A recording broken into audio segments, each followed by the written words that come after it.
Hey, family. This is really fun. Rhett had to come over and tap me on the shoulder and let me know we're on. Welcome. I wanted to say welcome to K2, and then I realized that that is kind of a faulty way to start these things because we all know that K2 is not something we do once a week.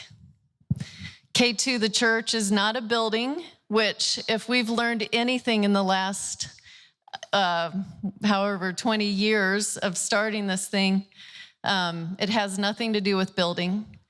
K2, the church, is not something we do once a week where we gather together, although that is a part of it. And I am so glad to see all your faces. And thank you for anybody joining us online. This is important. What we do here is important and it's valuable. And for my heart, honestly, being here and seeing people is one of the best things I could do all week.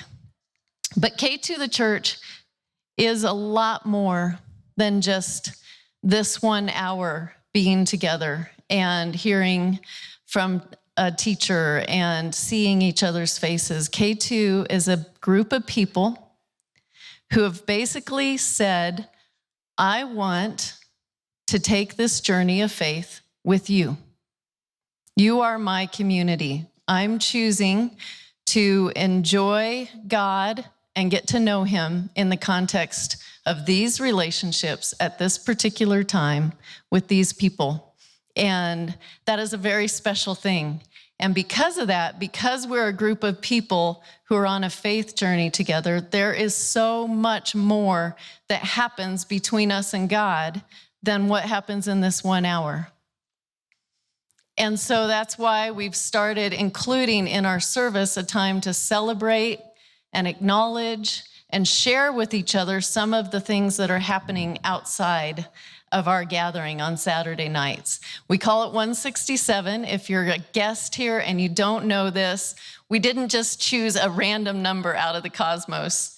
There are 168 hours in any given week. We spend one together in this building, and the other 167 are where our faith can really become more impactful and real in our lives and in the lives of others. So we're going to start with 167 tonight.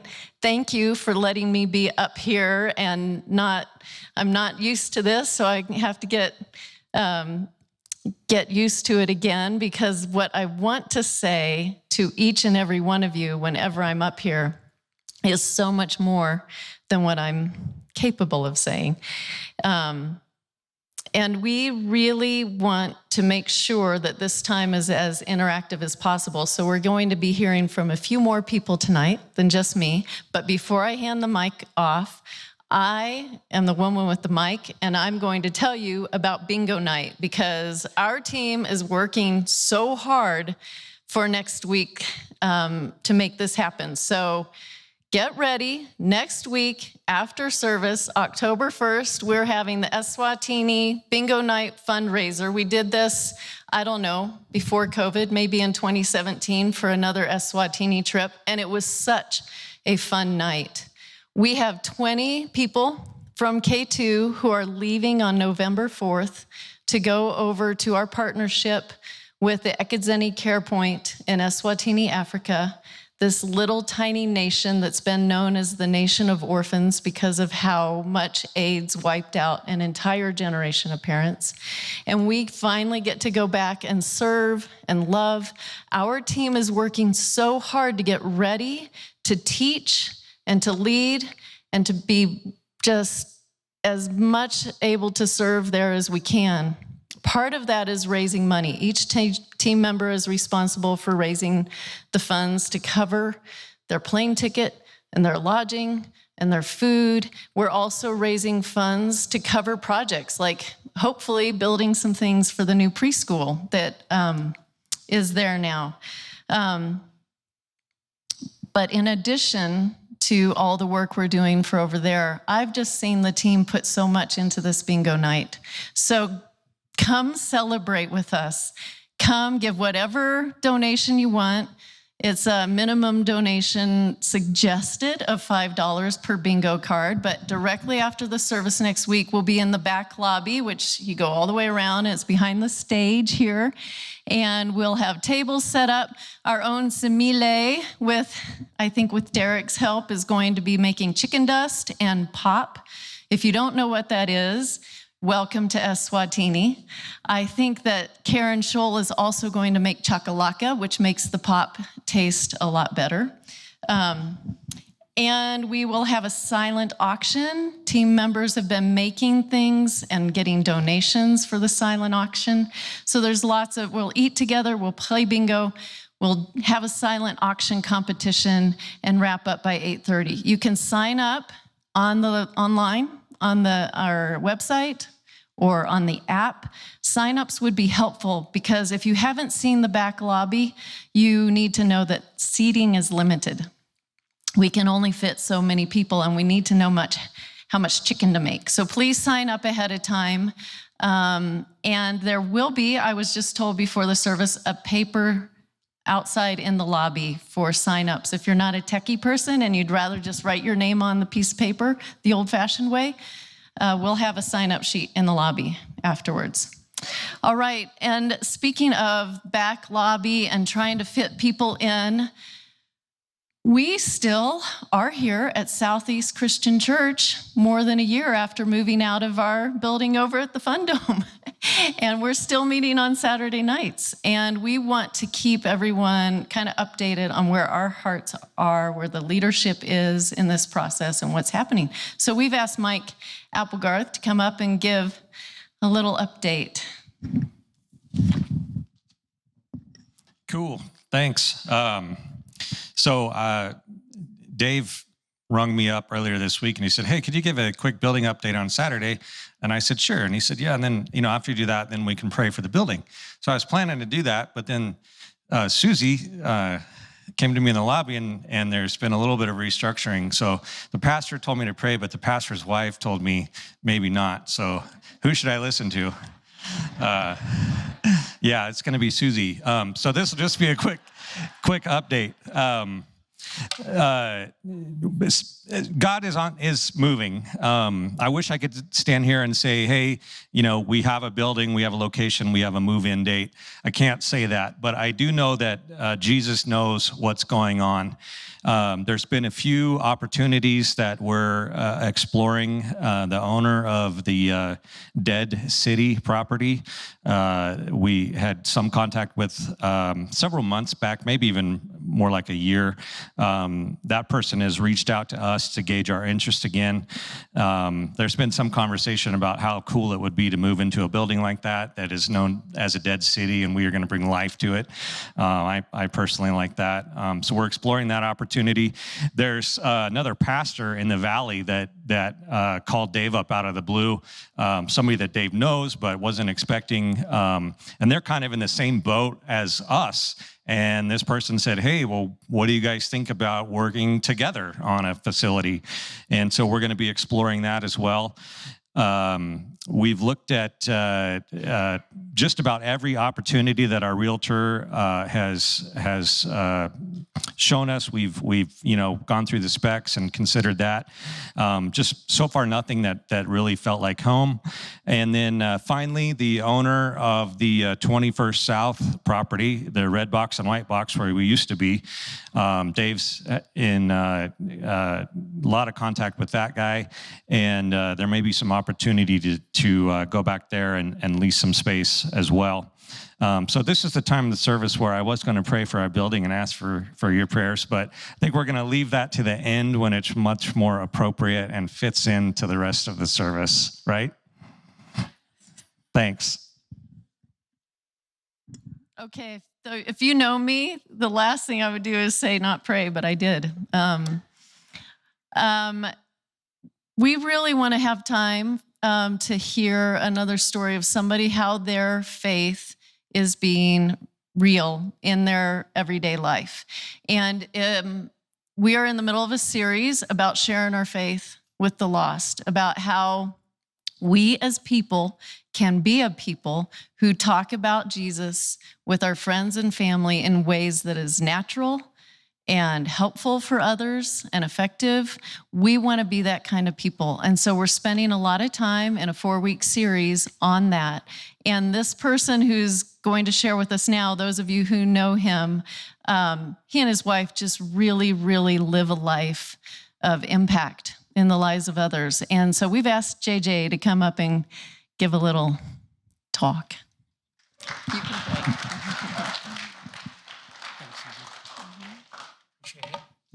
Okay, K2, how you doing? Come on, how you doing? Yeah, there we go, That's better, I like it.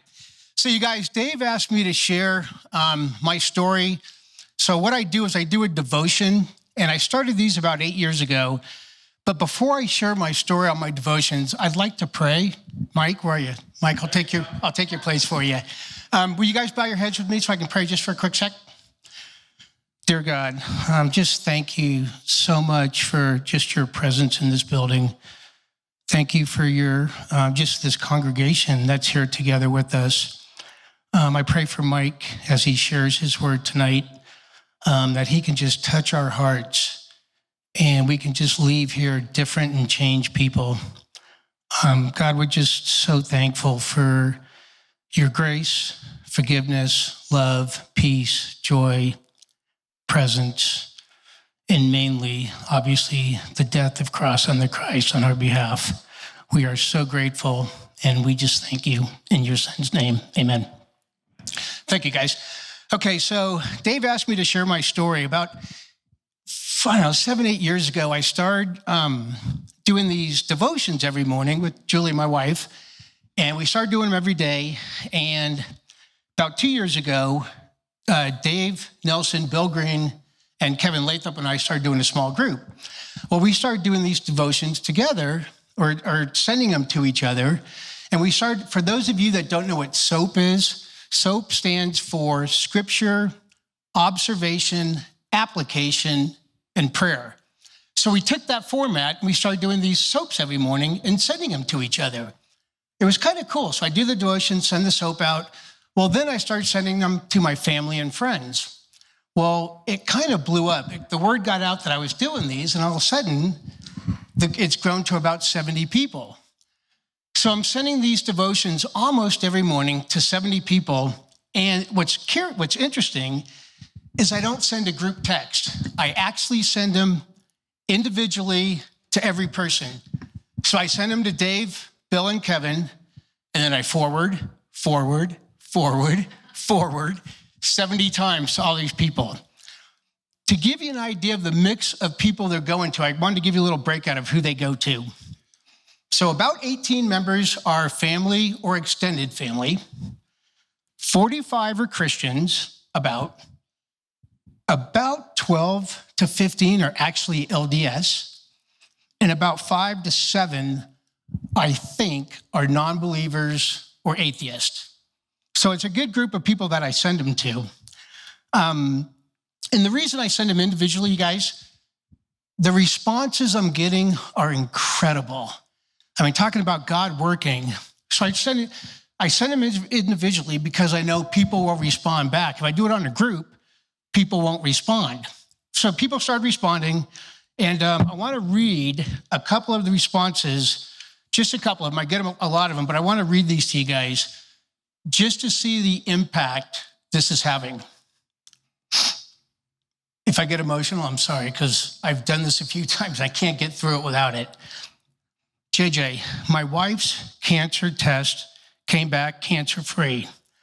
Know that this is a miracle, and this is thanks to the prayers and faith of incredible people like you that made this happen for my family. Thank you for this devotional every morning to me. They mean a lot. They have a great weekend, and God bless for your service in his name. It was really cool. This next one from a brother-in-law. No doubt you have the gift of encouragement, also some communication gift. I am convinced he has been using you in life on both fronts. This is from a good friend that moved to Tennessee from here, one of Julie's best friends that some of you guys might know. Hey, JJ, hope you're all okay. Wanted to let you know how much I appreciate your devotions. Some days, it's the only spiritual reading I look at. You truly have a gift, and you love heartfelt honesty. The man the Lord has helped you become is an inspiration to me and my family. Yes, I copied them on it, and hoping we all can receive the heart change we need. Love you and Julie, praying for you.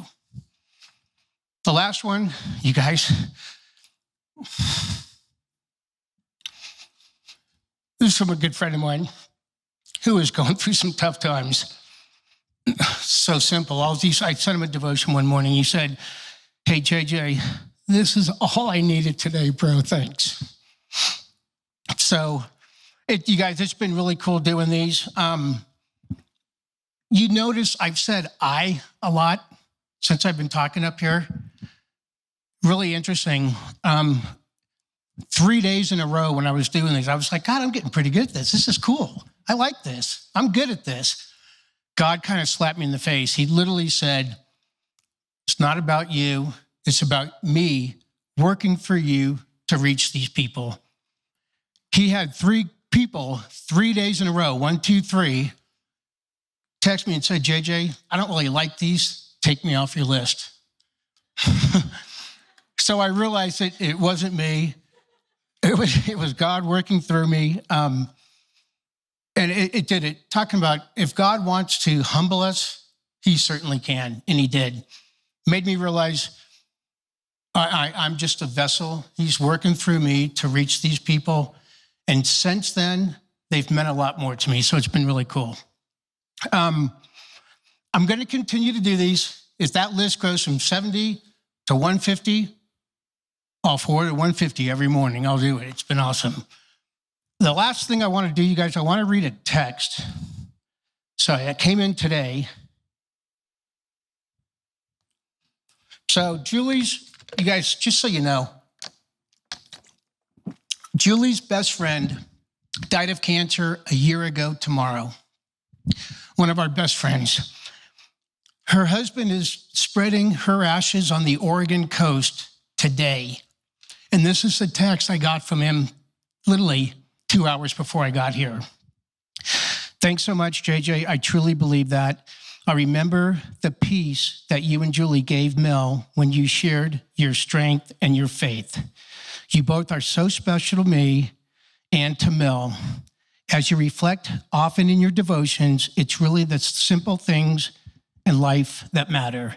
Life, family, friends, kindness, health, faith, and love. I just thought that was so cool that I got that today, knowing I was going to do this afternoon. So you guys, it's been awesome. I never thought God would use me to minister to other people. I love people. I just didn't think I was good at it.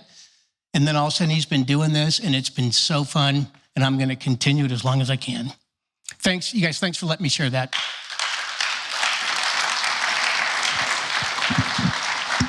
Thank you, JJ. Hey, and we are going to pray for you, JJ, and for all of you who are taking steps of faith to share the love of Jesus, the love of God with the people around you.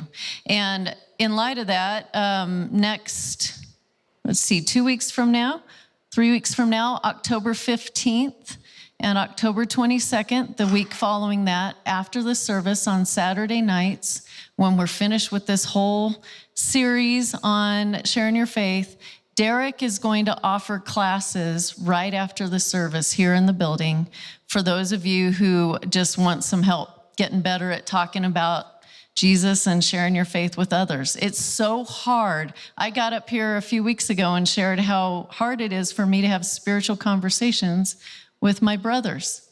And that's just, how do you get there when the person isn't very interested in spiritual things? Derek's going to teach on that, and he's going to do a training that week, and then the following week will just be real nuts and bolts. And so please look for signups online on the app and on the website. just look for more details in the next 3 weeks and already be thinking in your mind and preparing that in October, the 15th and the 22nd, you can stay after service and get some help with that. Now, this is the time in the service when we are going to pray, because I want to pray over Mike, who's getting up to teach. He's talking about story tonight. As we are trying to be people of faith who communicate our faith with others, sometimes the stories we have to share about our own life don't feel that valuable. And Mike's going to talk about that tonight. Or maybe your story is one that you've told 100 million times without success. And we're gonna talk about this a little bit tonight. But I wanted to pray differently tonight, because I think sometimes I know when I'm the one with a microphone in my hand and I'm praying, it's really hard to focus on I'm actually talking to God and not to the people out here in the congregation. So I'm putting somebody on the spot tonight. I know I can do that because I know who she is. I'm going to have Victoire come up here. Hi, Victoire. Come here. I know I'm putting you on the spot, but this is a beautiful woman of faith who walks with God. And I'm going to ask Victoire. She's from Mali. English is not her first language. And I would love for you to pray for Mike and to pray for the building and to pray for the sermon tonight in your own native language. And so it's just you praying to God. And as she prays, could you guys just join her in your hearts, focus on God, and you won't understand what she's saying, but you can pray along with her. Thank you. Let's pray.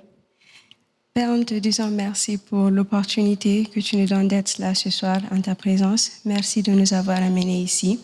Et Éternel des armées, je te prie pour le message que tu vas nous transférer au travers de Mike. Je te prie que tu puisses lui donner les mots dont il a besoin. Saint-Esprit, travaille et parle au travers de lui pour toucher les cœurs de cette congrégation. Éternel, je te prie pour la situation de maison pour l'Église. Je te prie que tu puisses ouvrir les portes et qu'on puisse trouver un bâtiment pour adorer et te louer. Et Éternel des armées, continue à bénir cette Église, continue à nous soutenir et continue à travailler autour et au travers de nous. Au nom de Jésus. Amen. Well, that was kind of cool. At least for me it was, so hope it was for you too. Hi everyone, I'm Mike, and glad to be with you. If you're here for the first time, or if you are online for the first time, or whatever, we're glad you're here with us. We're in the second week of a series. Last week we kicked it off. Dave kicked it off. We're talking about sharing our faith, which was so cool to hear JJ. Now, what JJ shared wasn't his conversion story. It's a current story of how God is working in his life today, which is cool. And we all have stories like this, you know, in different eras of our life. And so, but last week, Dave, if you were here, you heard Dave kick off our series, and we all created our Franck list. Do you remember that? You guys remember what that? What's F? Friends, R? Relatives, A? Yep. N? Neighbor, and C? Coworkers. And then you put it on your fridge, right? That's what he said to do, you people. I don't know. How do you expect God to work when you don't listen to the pastor?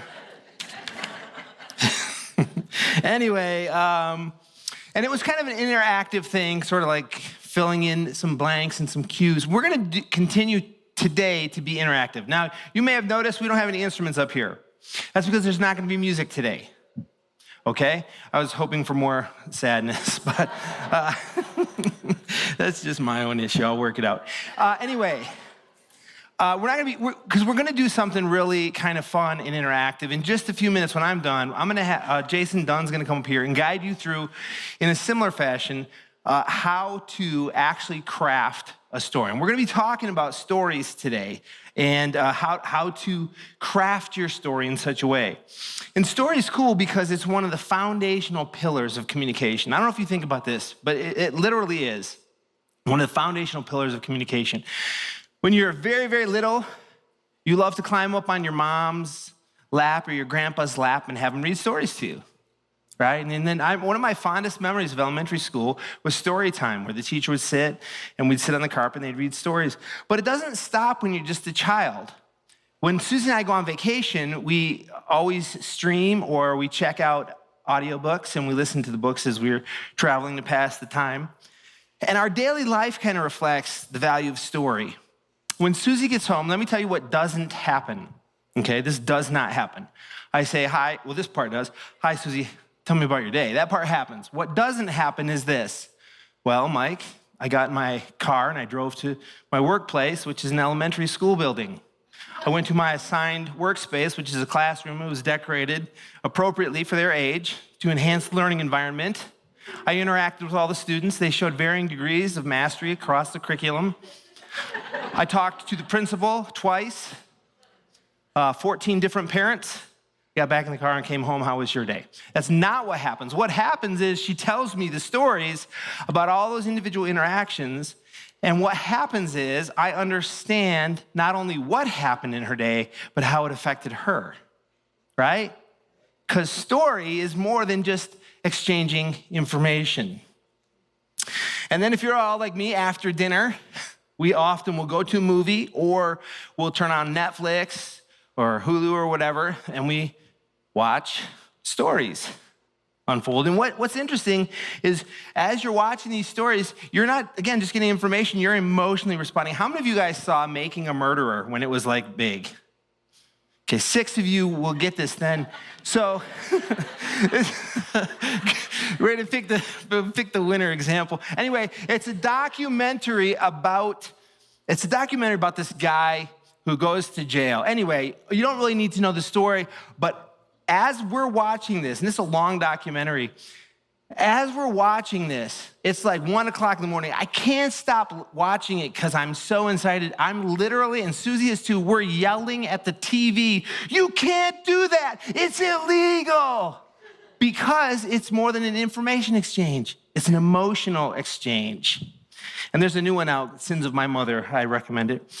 Then, though, maybe you've experienced the musical story versions, right, of like Hamilton, which is about one of our founding fathers, or Les Mis, about French Revolution, right? Phantom of the Opera, about a guy with half a hockey mask, right? You get in your car, what do? Turn the radio on, or you stream Spotify or iTunes, and what are songs? Stories. This summer, we went, and one of my favorite country artists is Jason Aldean, and Gabby Barrett was with him, and she has a song you probably know. I'm not going to tell you what the title is. I'll get to that in the chorus. But the song kind of goes like this: I hope when he smiles, it makes you smile, and I hope that you're so happy, and I hope that when you hear that song on the radio, it makes you think of him, and then I hope he puts a ring on your finger, and I hope life is good. Chorus, and then I hope he cheats like you did on me. Okay, very clear story, and the people who've been cheated on sing that song like an anthem because they have an emotional engagement with the story. And I guess since we're at church, maybe we should talk about the Bible. The Bible is a story from beginning to end, connected by a collection of stories. Creation of the earth, the flood, Joseph and his Technicolor dream coat. Got Adam and the miracle baby at 100 years old. David kills Goliath. Jonah and the big fish. And then you go to the New Testament, and we actually see that story was Jesus' primary way of teaching. 42 parables recorded throughout the Gospels. And a parable, if you don't know, is just a story that illustrates a principle. And that was Jesus' primary way of teaching. Now, as I said, story is one of the foundational pillars of communication, but it's also like the fabric of community because it shares information, it connects our emotions and our experiences and our intellect with one another as we share them. It breaks down walls when we're vulnerable and share our weaknesses and our fears and our brokenness. And we find ourselves in little bits and pieces in each other's story. When you hear someone's story, you connect to it. And we realize that we're not alone. And that other people are dealing with the stuff that I thought I was the only person dealing with. And we realize, hey, wait a second, you're not perfect either. And in that moment, we feel safe. And we can communicate and connect. But here's what's a bit confusing about story. As well, we all understand the importance of story. Many of us have never taken the time to sit down and organize and craft our story in a compelling way so that someone else can hear it and interact at the best level possible. I'm not talking about making stuff up. What we typically do is we craft a story on the fly where it makes us look good. We wear our false stories around. But I'm not talking about that. I'm talking about telling your true story. And the story I'm talking about in specific is how Jesus Christ has interacted with your life. And like JJ, how it's made a difference in my day-to-day living. And so we're going to be looking at that today. And here's what's even a little bit trickier. That for many of us, we feel as though our story is not really all that important. I've heard your story. Mine's not that important. Or we're intimidated to share it because we are afraid of what someone will think about our story. And here's what I want you to understand. If there is a reason you're excusing yourself for not sharing your story because you think it's unimportant or other people won't care, hear this one thing: you are wrong. Your story is important, and it's important for other people. So today, what I want to do is I want to spend the next few minutes together looking at what makes a story compelling or captivating or persuasive. And then we're gonna have some fun with this for just a second, so we'll get there. And then we're gonna talk about being ready to share your story at all times. And then Jason's gonna come up and he's gonna guide us through this process of cultivating our story in the best way to tell it. But first, let me just be fair. Let me share a quick version of my story. And if you've been here for a while, if you know me, you've probably heard this story before. Just listen like it's new. And I'm gonna share my story, though. Here's my story. And I'm just gonna give you a short version of it. I was born into a Christian home, as my dad would always say, we were born on Saturday and in church on Sunday. I later learned I was actually born on a Sunday, so my childhood was a lie. But the reality is, we had church. Sunday morning was a Sunday school class, then we had Sunday church, then we had Sunday night church, and then we had Wednesday night church. And we went to all of them. And I actually had a pretty good it was a pretty good experience overall. When I was 5 years old, my oldest brother led me in the sinner's prayer. That's where I confessed that I was a sinner and I needed Jesus to save me. I have no recollection of that, but I don't think he's lying. So he led me through that prayer, and I continued in living in a home where my Christianity was very cultural, but I didn't really understand it for myself. Fast forward till I'm in 9th grade, and a really, really significant experience happened for me.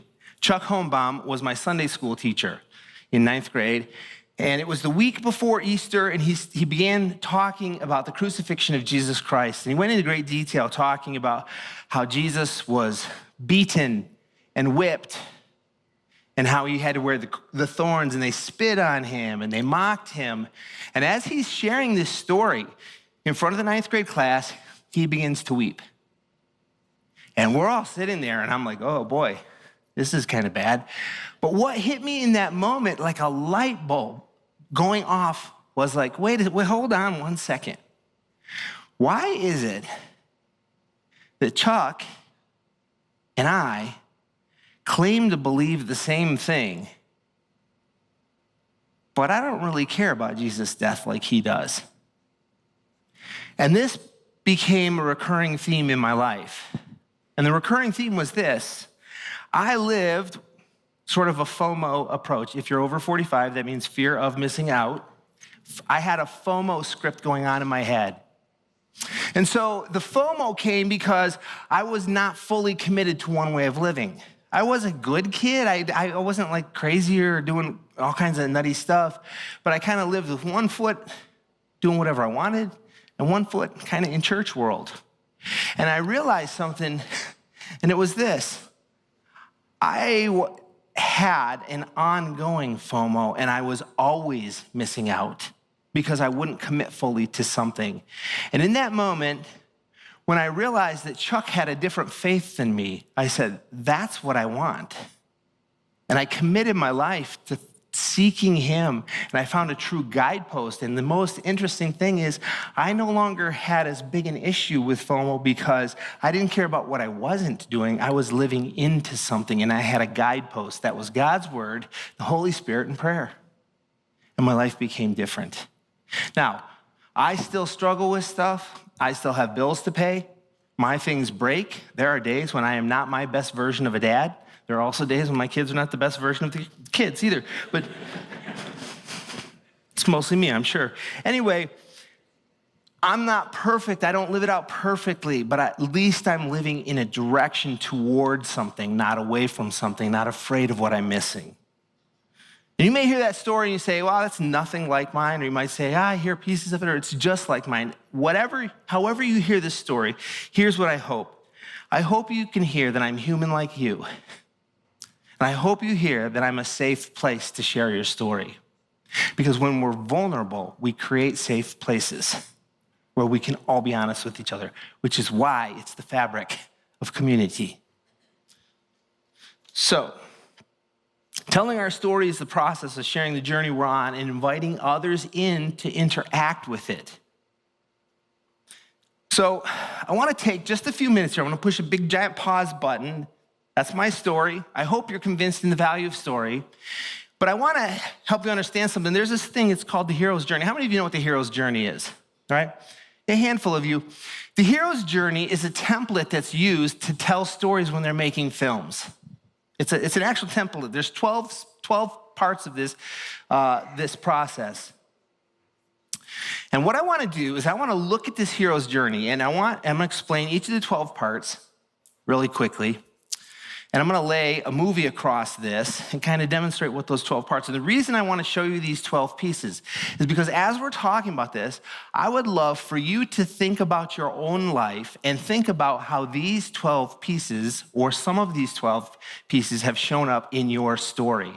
Maybe make a mental note. Again, Jason's going to come up and kind of drive it home and guide you through a more concrete process. But I just want you to be thinking, yeah, I know when that happened in my life. I know when that step happened. And no one really probably, you may not have all 12 of these, but that's okay. So the hero's journey. And if you don't know, I can tell you some movies that were made using this. It's the most prolifically used template. Star Wars, Harry Potter, Superman, Iron Man, Lion King, Lord of the Rings, Matrix, Goonies. Pretty much every movie you've watched uses this. That's my point, okay? And here it is. The first step in the hero's journey is this: the ordinary world. This is where we meet our hero. Now, in ordinary world, we meet our hero, and something is generally missing in their life. Maybe it's something that's been taken from them, or some symbolic deficiency that they have, or they're lost, or whatever it is. But we meet them in this non-ideal state, step one. Now, in the Bible, we see this happen all the time. Gideon, we find, if you remember where he is, he's hiding in the threshing room floor because he's afraid of the Midianites. When we first hear about Adam, it says it's not good that he was alone. Unideal state. Paul, well, he was killing Christians. So we meet people in this state. I want to lay this movie Rocky across the template just to demonstrate how this looks like for all these 12 pieces. And I say Rocky because you're like, oh, because you're old. Yes, but also they're still making Rocky stuff. Next year, Creed 3 is coming out in 2023, and it's the same movie every time, let's just be honest. So it doesn't matter how old you are, you've seen the movie, all right?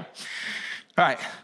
In the movie Rocky, we meet Rocky as this 2-bit average boxer who's actually collecting money for a bookie and breaking thumbs if they don't pay up.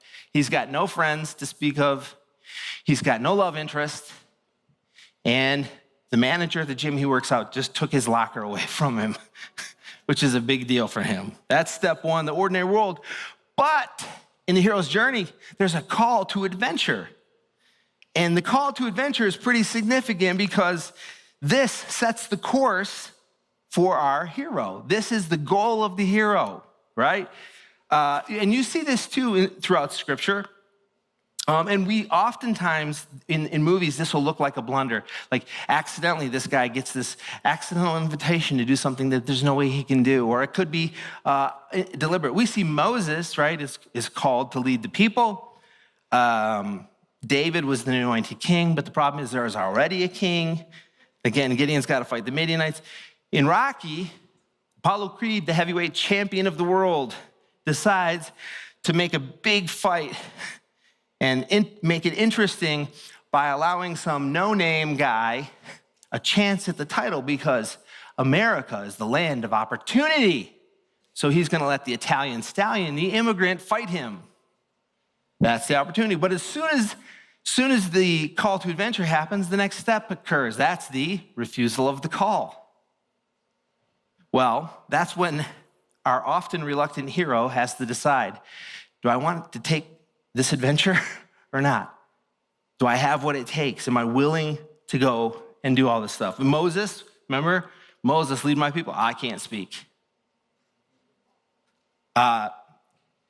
Gideon tests God by putting the fleeces out. And Abraham and Sarah decide to laugh at God when he tells them, you're going to have a baby at 100. Rocky answers the call by saying thanks, but no thanks. He's in terrible shape.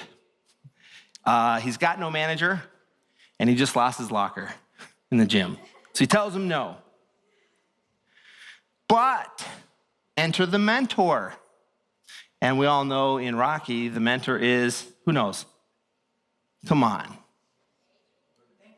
Adrian's his love interest. That's later. Mick. And it's not a glowing relationship from the get-go. They have a few rounds before he becomes the mentor for Rocky. But we see this, you know who the disciples' mentor was, by the way, in Scripture? Yeah, Jesus. That was probably a pretty good one.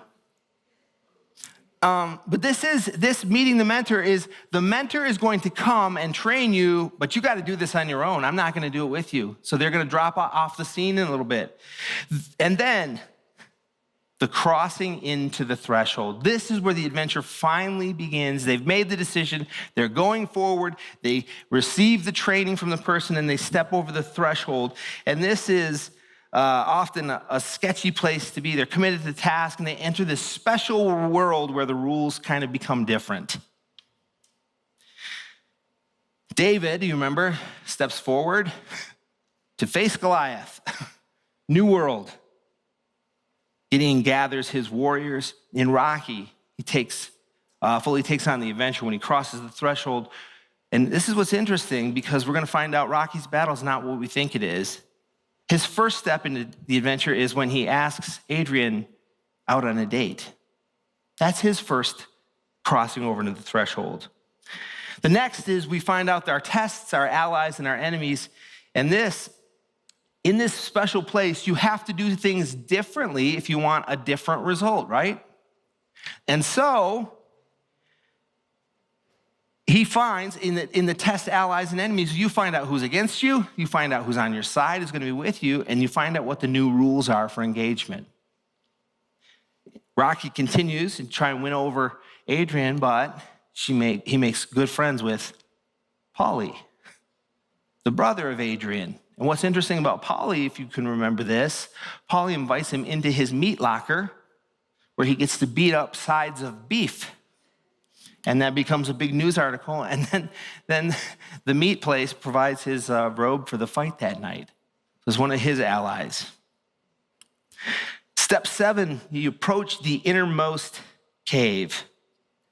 And the innermost cave is pretty interesting because it's the deepest, darkest, very dangerous place. And in order for you to be on the hero's journey, you have to enter the dangerous place. Now, you see, this is interesting too. You see in the Bible, even Jesus has this moment in the Garden of Gethsemane. You remember that? He's about to be crucified, and what does he say? He prays and says, is there any other way? But I'll do it. But if there's another way, I want to ask you to consider that, God. Gideon takes his 300 and surrounds the camp. The stage is set. And here's what's interesting with Rocky. We think that Apollo Creed is his enemy. He is not. Rocky's enemy is his mind. He doesn't believe he can be anything. And so he has to fight to be able to believe he belongs in the ring with the heavyweight champion of the world. And he reveals this information in a very hot lit conversation he has with his trainer, Mickey. And then the ordeal.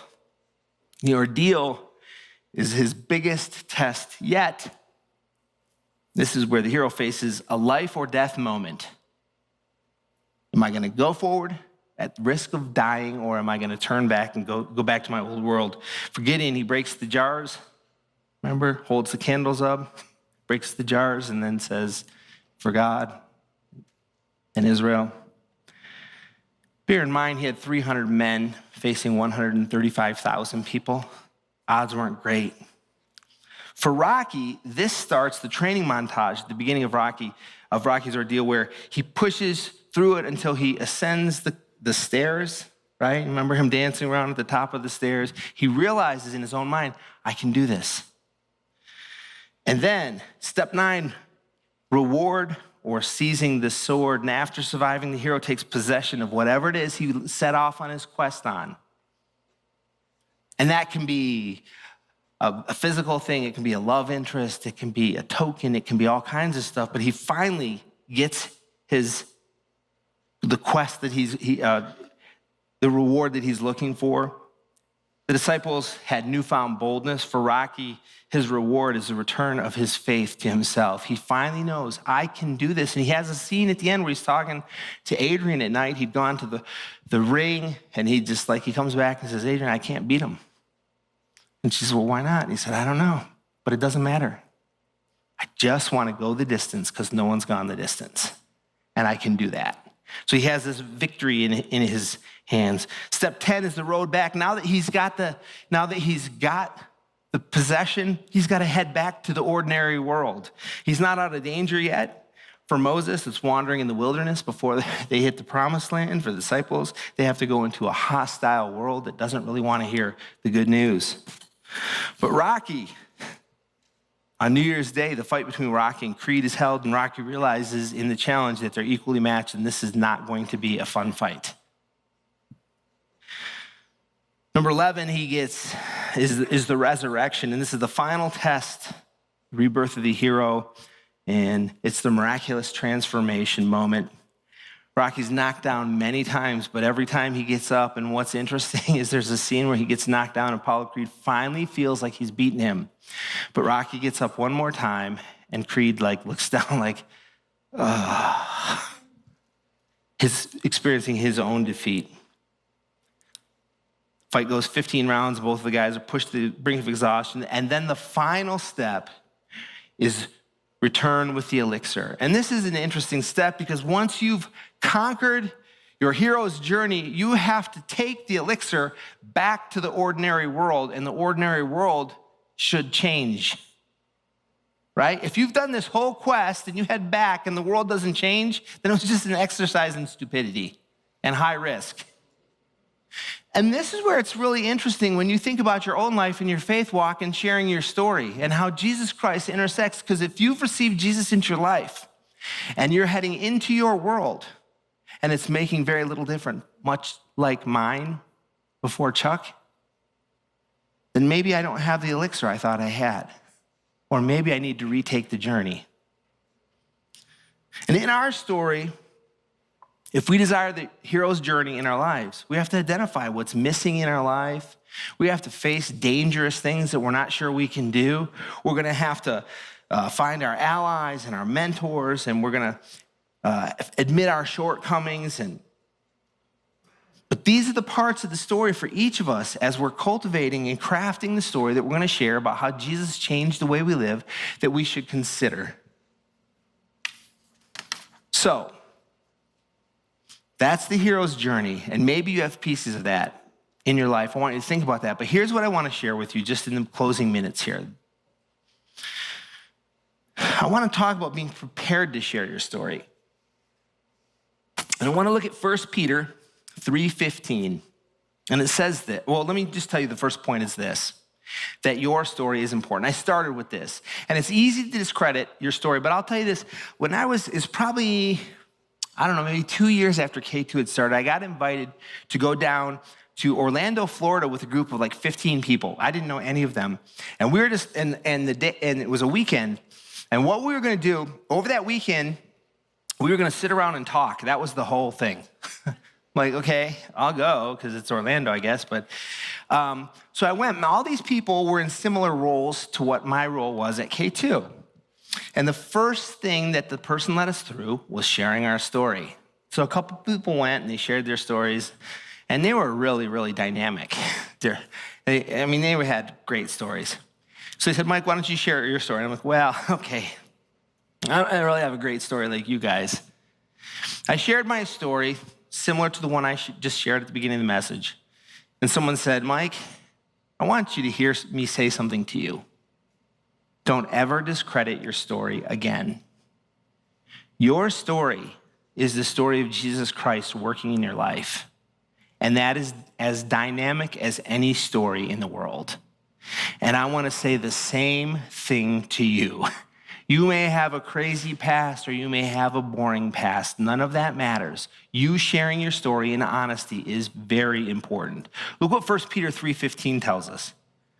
Always be prepared to give an answer to anyone who asks, to give a reason for the hope that you have. Always be prepared to give an answer for the hope that you have. That's pretty important. What is the hope that you have? Are you hoping that it doesn't rain? Are you hoping for a raise? Or could we be presenting the hope in Jesus Christ, a new way to live? That's what Paul is talking about when he's writing this letter to Peter. Your story is important. Never discredit it. Always be prepared to share it. The second is this, that fear is not an excuse for you to not share. I get this too, because you think, oh, I don't know, if I share my story, they might check out, they might not like it, they might be offended because they're a different religion or they're this or they're that or whatever.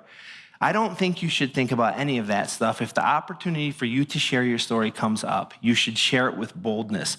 And I want to demonstrate this because I don't know if you know this. If anyone understood the peril of sharing your story at high risk, it's Paul as he's writing to Peter. Now, this book, or this letter that Paul wrote to Peter, was written directly to Christians that four different communities along the southern coast of the Black Sea. Galatia, Bithynia, Pontus, and Cappadocia. Now by the way, it's a little teaching moment. If you ever read the Bible and you go, I thought that was in Asia. No, Asia Minor is a Roman province. It's an ancient world. These are in that world, okay? And he's writing directly to Christians that live in that area, okay? And hostility and suspicion were on the rise in that empire because the people that lived there felt that they were getting suspicious of like this new subversive world that they spoke about, like this subversive lifestyle, a different way to live. And they're thinking that they're actually creating a new kingdom. So there's a lot of anger towards the Christians at that time, okay? And, they had not yet received the official ban. Christianity had not yet received the official ban. This is 64 AD. And remember what happens in 70 AD? Burning of Rome, officially illegal to be a Christian, all this kind of stuff. This is under Nero, who's not a good guy. And it's setting the stage for martyrdom and the abuse of Christians. And then just between 70 AD and the writing of this, Peter is crucified upside down, according to tradition, under Nero's rule. So, when you read this verse, let me just take pause here for a minute. He says, I'm going to look at 13 through 16, who is going to harm you if you're eager to do good? Here's the answer. Pretty much everyone around you. Pretty much everyone. Okay? But even if you should suffer for what is right, which is increasingly likely, You are blessed. Do not fear their threats. Do not be frightened, but in your hearts revere Christ as Lord. In other words, Christ is your compass. Don't fear them. Fear God. Always be prepared to give an answer to everyone who asks you, to give a reason for the hope that you have, but do this with gentleness and respect, keeping a clear conscience so that those who speak maliciously against you, your good behavior in Christ, may be ashamed of their slander. He gets it. You sharing your faith may come at a high cost. How many of you feel like you could be killed if you share your faith? Probably none of us. They did. So I want to encourage you, don't let fear of sharing your faith be your guide. And the final thing is this, and we've all experienced this, don't let your story be a weapon. What happens when you're under attack, just like these guys were? What do you want to do? Fight back so you can get aggressive. How many of you had someone like shouting at you what you're supposed to do? And you thought, great suggestion, thanks for the tip. I'm going to do that. No, we react. And he says this, look at, again, always be prepared to give an answer to everyone who asks, or everyone who asks you to give a reason for the hope that you have, but do this with gentleness and respect. Your story is just your story of your interaction with Jesus Christ and how he's changed you and the world around you in your everyday decisions. Be prepared at all times to share. And story, again, is one of the foundational pillars of communication. It's the fabric of community. Look at this one last verse, then I'm going to have Jason come on up here. It says this, let us hold unswervingly to the hope we profess, for he who promised is faithful, and let us consider how we may spur one another on to love and good deeds, not giving up meeting together, as some are in the habit of doing, but encouraging one another, and all the more as you see the day approaching. Your story matters to you, and it matters to everyone around you. Always be prepared. Jason.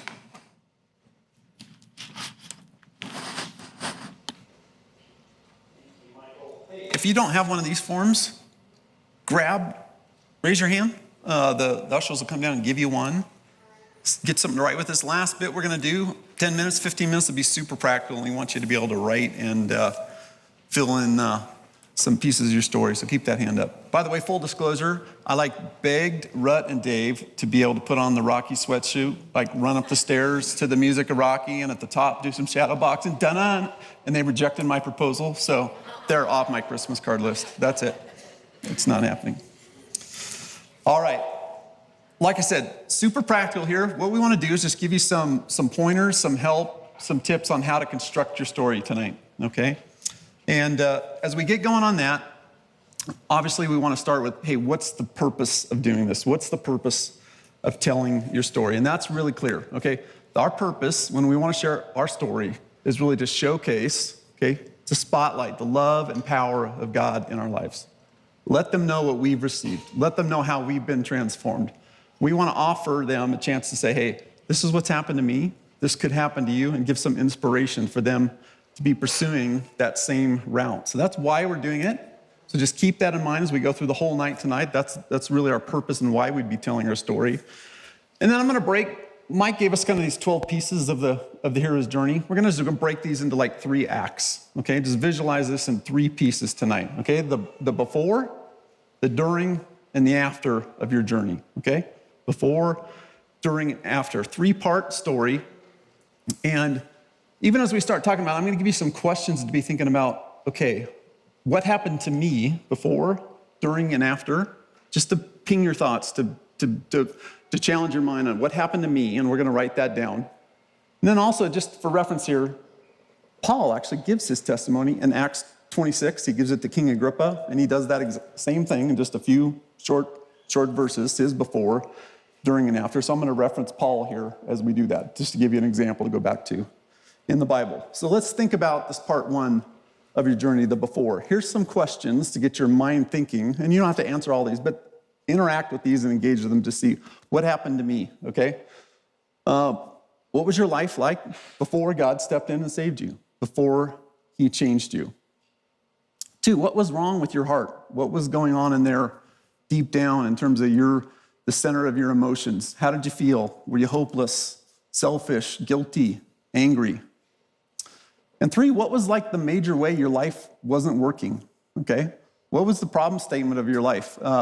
Did you have relational challenges? Was there addictions, trauma, pain? What was going on there in terms of how your life wasn't working? And let me just reference Paul here over to Acts 26. If you look at like some of the descriptors Paul gives in his testimony, it's like, you guys knew how I lived beforehand when I was young. And by the way, it wasn't that great how Paul was living, right? He said, I put many of the Lord's people in prison. I put them to death. I cast my vote against them. In fact, it was so bad, he was obsessed with persecuting them. He was even hunting them down. Okay, so that was like Paul's life beforehand. I mean, that's an extreme example of where he was actually going after Christians. But like for you, back to those questions, think about that. What was going on before you encountered Christ? Okay, what was in your heart? Take a moment, just grab your sheet here. Just write down like your strongest impressions on here. We're going to take a couple minutes here. Just write, what is God speaking to you in terms of like what your life was like before you met Christ? Okay, take about 2 minutes, write down your strongest thoughts on that.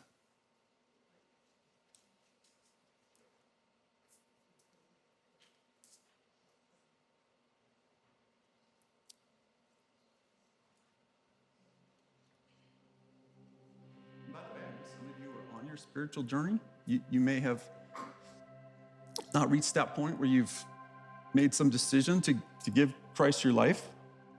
But still, how does it feel today for you? What's your problem statement around what's not working in your life? It's still a valid thing to be thinking about, wherever you're at on your journey. Yeah? I think this relates to everybody.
Of your story, the during part, okay? And again, let's look at a few questions here to just kind of ping your thoughts. And so what did God do to step into your world? What did he do to step into your world? How did his power enter into your life? How did God transform you? What was your kind of process? What was your experience to understand and accept the gospel and what God was trying to show you? And finally, like, what did God ask you to do? And what were some of the steps you took to obey him? All right? What were some of the steps you took to obey him? When we look in on Paul's life, and this is at Acts 26, 12 through 18. Again, he had a pretty dramatic version of this. Remember the Damascus Road experience, giant light from heaven. He fell to the ground. God stepped into his world physically. Okay, I heard a voice saying, Saul, Saul, why do you persecute me? And he showed him who he was. He said, who are you, Lord? He said, I'm Jesus. I'm this guy you've been persecuting. Okay, this guy you've been working against and sending my people to prison. And then he gave him a command, get up, stand on your feet. I've appeared to you for a mission. I want you to do something, to appoint you as a servant and as a witness of what you have seen. Okay, so this is how God stepped into Paul's life. So again, take a look at those 3 questions on part 2. How did God step into your world? How did he transform you? What did he ask you to do? Think about those and write down your strongest impressions. What are some of your thoughts from your own life, your own story on where God stepped into your world?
One more part here to take a think about.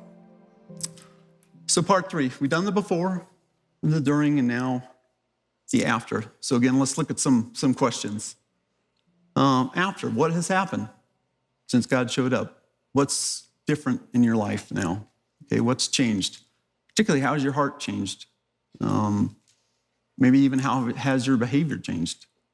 But overall, how would you summarize just what love, power, and hope that God's given you? What's kind of your story, your inspiration, your hope now?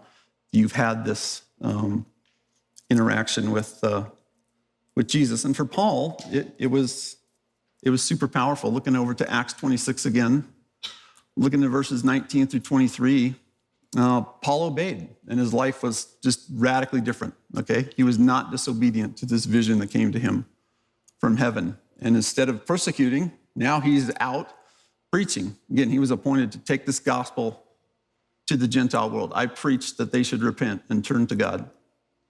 And indeed, this is why some Jews seized me. He used to be seizing people. Now he's being seized, taking God's message to the people. But God was with him and helped him to this very day.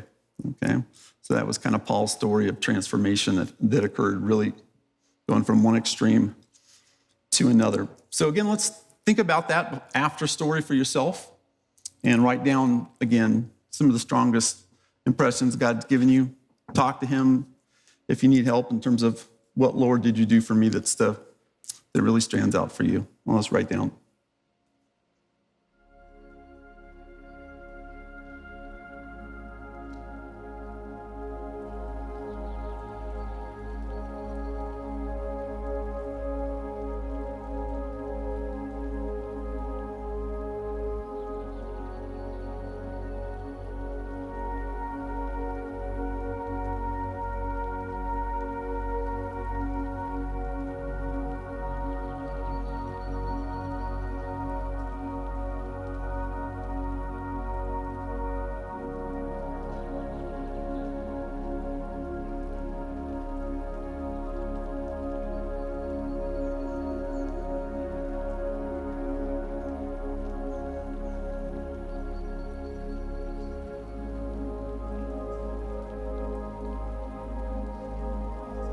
And even asking him, Lord, this is what I want to see happen in terms of transformation in my life. Will you help me with that? He's ready and willing to help you in your time of need there. Okay? So let's put these three pieces together. Like, what's the take-home message of what we do with this? Let's show this final slide here on some final thoughts and tips. Okay? And hopefully you give me permission here to give you a bit of homework. So if you've never done this before, I'd strongly recommend you take these three pieces, your before, during, and after, and try to write out, just maybe for the first time, about a 5 to 10 minute version of your story, okay? That's a good place to start, about the right amount of stuff. You can do longer ones, and many of us have done that, or even shorter ones, but like 5 to 10 minutes is a good segment of where you can really communicate something to somebody, and is a great starting point. So I'd definitely recommend you do that. And that means you won't be able to cover everything of your whole life, and that's fine. Pick one major arc, one piece of your narrative, and focus on that. Something that has some punch, though, has some of those elements that Mike talked about in terms of some powerful elements of your story. Keep it short, keep it simple, keep it focused. When you have that opportunity with somebody, you don't know when you're going to have it again. Make it count by it being focused and really getting to that point of how God's power has really flowed in. And then once you've got it written out, strongly recommend this one. If you've never given that before, the first time you give it, find a safe person, safe place, just practice it. Give it to one person you really trust that it won't be, super skeptical judge, and will just hear you out, hear your story, let you practice. We do this in our staff. Our staff gives their stories to each other all the time. Great place to do this is in small groups. If you've never done that, it's a great place to practice in small groups and just hear each other's stories for the first time in a safe environment. Like what's going on, you get to know people. Take somebody out to dinner, take a friend out to dinner and give your stories. But, this is one of these deals where we're practicing it will really make it come alive for you and make you a lot more comfortable as you do it over time. Okay, and right back to where we started, make sure that as you're doing this, again, what's the purpose? It's really to showcase what God's done for us. So make sure that piece and his power, the gospel, is really woven through and amongst your story, okay? Make sense? All right. Yeah, well, on the homework, like I said, if you've never done that, I really encourage you, write out your story, practice it with somebody, and then that'll just make you so much more ready to actually give your story, okay? And I'm just going to close this tonight, pray for success in this, pray for God to come alongside us and help us. So Lord, I ask for just that. I know this can be an intimidating prospect when you're first learning to share your story, Lord, but I know that as Mike taught us, that we each have a unique story for a reason. It's powerful. And you've given us a story, Lord. And we just pray that we'll be diligent about developing the details of that, and get ready to share, Lord, and that we indeed will be prepared to give people just a picture of that hope that's in our heart that you've given us, Lord. And so we just pray for your favor in this exercise, Lord, and we ask all this in your Son's name. Amen. Amen. So just to close, a couple things. If you do have a story that you've already written out and you're ready to share it, just note that as we did tonight, we share stories all the time here. You can submit your stories that you have via our website, and we'd certainly love to hear from you and love to, I don't know about you guys, but I've been encouraged by seeing so many different people in our congregation up here sharing their stories. I feel like I know the body a lot better as we've been doing that. So we want to get to know you and what your story is as well. So that'd be a great next step for some of you to just come up and submit your stories and share them here. And then just a reminder, Derek's going to have a class in a couple weeks, October 15th and 22nd, where you can get some more help. And bingo night next week with Susie and the gang here. So we'd love to see you there as well. So God bless. We'll see you next time. Good night.